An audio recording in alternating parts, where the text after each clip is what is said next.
Halo guys, balik lagi sama gua di materi Microeconomics for Traders. Kali ini kita bakal masuk ke materi selanjutnya adalah soal kebijakan fiskal. Apaan sih itu? Ya udah langsung kita bahas aja lah biar nggak lama. Oke, apa sih itu kebijakan fiskal? Ya, kebijakan fiskal itu adalah kebijakan yang diambil oleh pemerintah suatu negara dalam mengatur pengeluaran atau pendapatan negaranya. Biasanya bisa lewat dari ya anggaran belanjanya diatur atau dari perpajakannya ya. Pokoknya kebijakan itu diambil untuk mempengaruhi kinerja ekonomi negaranya. Sering kita dengar nih ada kebijakan fiskal, ada kebijakan moneter. Bedanya apa nih dari keduanya? Oke, kebijakan fiskal itu ya dijalankan oleh pemerintah suatu negara untuk menstimulasi atau menahan aktivitas ekonomi negaranya sesuai dengan kondisi dan kebutuhannya saat itu apa gitu ya. Sedangkan kebijakan moneter itu diambil atau ya dijalankan oleh bank sentral suatu negara. Ini erat kaitannya dengan mengatur suplai uang yang beredar di market dan mengatur inflasi. Juga ada lagi salah satu tambahannya adalah untuk mengatur ketenaga kerjaan. Itu tugasnya Fed biasanya atau bank sentralnya. Kita balik lagi ke kebijakan fiskalnya. Pemerintah suatu negara itu menstimulasi atau menahan aktivitas ekonominya menggunakan alat fiskalnya. Pertama itu alat fiskalnya adalah mengatur pengeluaran negara atau pengeluaran publik biasanya disebutnya. Yang kedua mengatur tingkat pajak. Yang ketiga mengatur defisit atau surplus anggaran. Ya udah nanti kita bahas satu-satu. Cuma intinya adalah kebijakan fiskal itu adalah kebijakan dari pemerintah untuk mengatur pendapatan dan pengeluaran negara. Udah itu untuk definisinya di situ.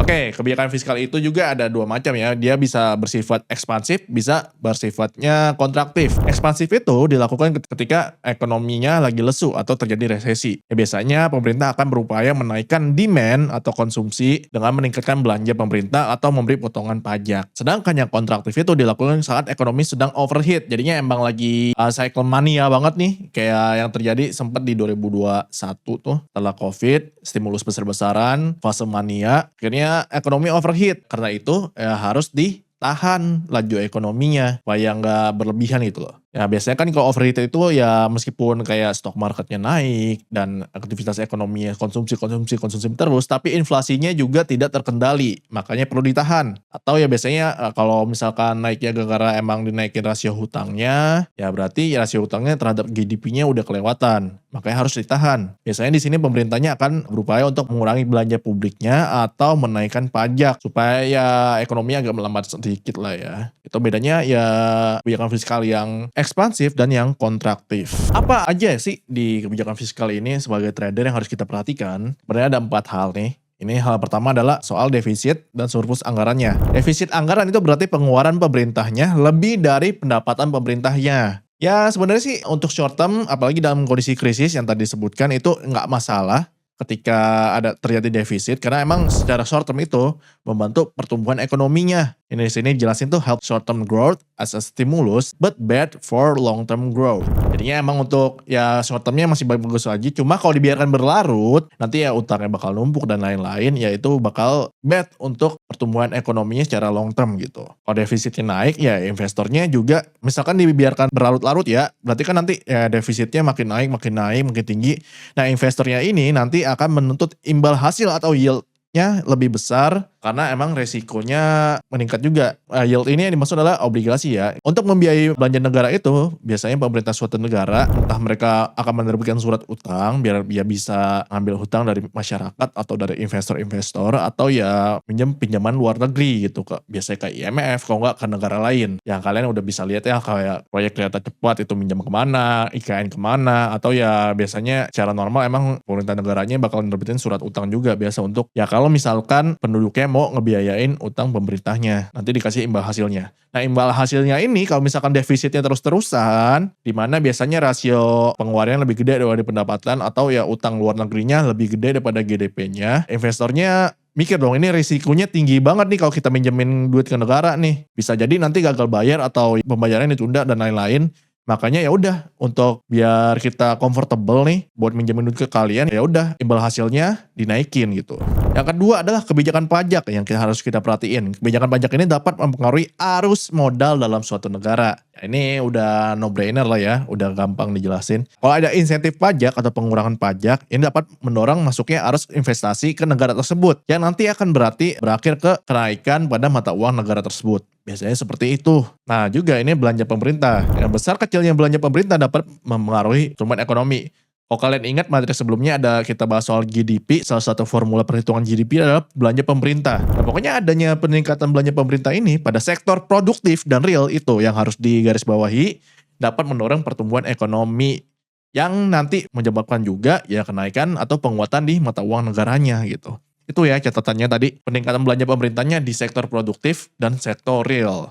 Nih, akan tetapi jika berlebihan pula dan tidak efisien nih belanjanya, maksudnya belanjanya asal-asalan gitu, anggarannya asal-asalan. Nah, ini malah dapat mendorong terjadinya inflasi, yang berarti nanti mata uang negaranya bakal melemah dan bakal ngaruh ke sektor-sektor lain. Coba sekarang ada pertanyaan nih, question for you guys. Kalau anggaran belanja pemerintah di MBG itu masuknya mana? Apakah bagus untuk pertumbuhan sektor ekonomi real atau tidak? Coba diskusi di bawah ya, gue gak bakal jawab. Yang keempat adalah tingkat utang dan peringkat kredit. Oke, jika utang suatu negara itu meningkat tinggi relatif ke GDP-nya, maka kredit rating agency atau lembaga pemeringkat hutang atau kredit, itu biasa namanya, agak panjang ya kalau bahasa Indonesianya, itu bakal ngasih peringatan nih kalau misalkan emang utangnya lebih tinggi. Terus kalau misalkan udah kelewatan nih, tidak memperhatikan peringatannya, biasanya peringkat kreditnya akan diturunin. Nah, peringkat kredit turun ini bakal mengaruh ke biaya pinjaman pemerintahnya naik, terus juga bakal menurunkan demand terhadap obligasinya, yang menyebabkan akhirnya lagi-lagi pelemahan mata uang. Nah, untuk trader forex sebenarnya masih agak gampang ya. Ya kalau misalkan kalian lagi trading suatu pair nih, dua pair antara dua mata uang negara, ya udah tinggal lihat kondisi ekonomi negaranya, kebijakan fiskalnya bakal ngaruh nih. Contohnya apa sih? Contoh kasusnya nih yang belakangan ini. Nih ada 3 nih yang terjadi dalam 5 tahun terakhir. Yang pertama yang baru-baru ini nih, akhir 2025 sampai awal 2026. Itu ada stimulus ekonomi dari Perdana Menteri Jepang yang baru, Sanae Takaichi. Pokoknya kemarin ya, si Sanae ini mengumumin bakal ngasih stimulus package atau ya paket stimulus ke warganya senilai 21,3 triliun Japanese yen atau kalau di USD-nya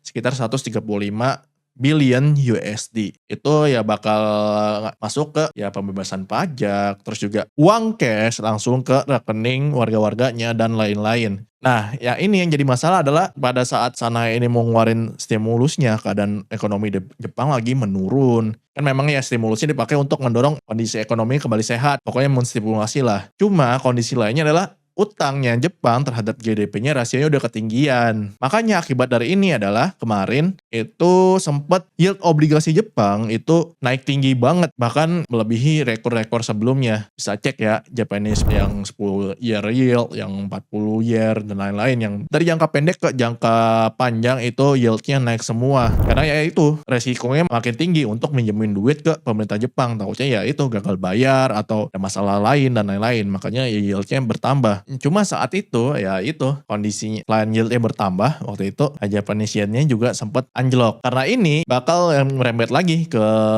masalah lainnya. Karena yieldnya naik, Japanese yen-nya lagi melemah. Akhirnya ini bakal ngedorong pemerintah Jepang kemarin ada wacana untuk naikin suku bunga secara agresif. Yang ini bakal ya nyamber lagi ke hal lain. Hal lainnya adalah ya selama ini kan ada carry trade Jepang, Japanese yen carry trade. Itu selama puluhan tahun dari tahun 1990-an itu Jepang suku bunganya 0. Makanya banyak negara-negara minjam uang ke Jepang. Karena apa? Karena ya nanti balikinnya ya udah. Misalkan minjam 2 juta, balikinnya nanti 2 juta juga. Itu selama bertahun-tahun diputar juga enak. Kalau misalkan rugi juga ya balikinnya udah dihitung inflasi tetap sama. Jadi kan harusnya ya kalau di minjam tempat lainnya bunganya lumayan kan nambah-nambah terus. Ini tetap sama. Karena selama ini investornya minjem uang itu gara-gara Japanese yen-nya turun. Terus juga ada wacana Bank Sentral Jepang, Bank of Japan kemarin untuk naikin suku bunga. Akhirnya ya kemarin sempat Nikkei, indeks sahamnya Jepang sempat turun drastis dan timbul kepanikan di sektor-sektor lainnya. Ya kemarin saham US juga ikut turun, saham-saham negara Asia juga turun, bahkan kripto juga turun karena emang rata-rata duitnya itu banyak aliran duitnya dari Japanese yen yang dipinjam terus dipakai untuk investasi di berbagai macam instrumen investasi. Jadi ya itu dari satu kebijakan fiskal aja merambatnya ke banyak hal jadinya kan. Makanya ini cukup penting untuk dipelajari. Yang kedua juga nih, ada ya ini agak kurang familiar sebenarnya buat kalian. Jadi di tahun 2022 ya pas lagi Covid lah ya hitungannya udah tahun ketiga Covid masuk. Pokoknya ini Perdana Menteri United Kingdom UK waktu itu Liz Truss pada 23 September 2022 itu ngasih stimulus paket juga dengan pemotongan pajak besar-besaran ke warga negaranya tapi tanpa support oleh funding yang sebanding. Akibatnya pinjaman pemerintah naik drastis. Saat itu efeknya adalah pound sterling di tanggal 23 September kalau kalian cek 23 apa 24 ya lupa, itu langsung turun sekitar 7%. Ya ini akibatnya kebijakan fiskal yang agak asal-asalan. Yang terakhir adalah ya udah ya ini semua kita laluin kemarin krisis COVID-19 secara global. Pokoknya 2021 itu banyak pemerintah negara yang ngasih stimulus paket semacam-macam untuk warga negaranya. Hitungannya ini emang keluarnya di kondisi yang tepat. Makanya waktu itu ya stimulus package-nya hitungannya berlebih, emang terjadi inflasi, cuma malah terjadi fase mania di stock market dan market lain. Ingat ya 2020, 2021 di kripto, di saham US terjadi bull market yang hitungannya gede banget. SPX-nya naik, Nasdaq naik, saham-saham teknologi waktu itu lagi kenceng-kencengnya, terus juga Bitcoin naik, kripto juga naik. Pokoknya efeknya itu. Cuma ketika sudah overheat, akhirnya pemerintahnya sama bank sentralnya ambil kendali. Ujungnya ya market crash-nya besar juga. Ambil kendalinya dengan ya naikin suku bunga untuk bank sentral. Pemerintahnya juga ya naikin pajak lagi, pengeluarannya direm, dan lain-lain. Kayak itu, awalnya efeknya bagus nih. Belanja pemerintahnya naik, defisit anggarannya naik juga. Cara short term bagus, emang mendorong aktivitas ekonomi, menstimulasi aktivitas ekonomi. Cuma kalau dibiarkan berlarut, akhirnya ya itu, menyebabkan ya market crash lah dan lain-lain. Itu yang terjadi ketika COVID. Jadi itu untuk materi kebijakan fiskal. Berikutnya kita bakal bahas kebijakan moneter nih di bank sentral. Ini yang paling sering banget nih diperhatiin sama trader-trader. Ya sampai begadang nungguin FOMC lah, nungguin speech-nya Powell lah. Buat apa ya emang gitu. Ya bakal ngaruh ke kebijakan-kebijakan lainnya gitu. Jadi segitu dulu materinya, sampai ketemu di materi berikutnya. See you guys.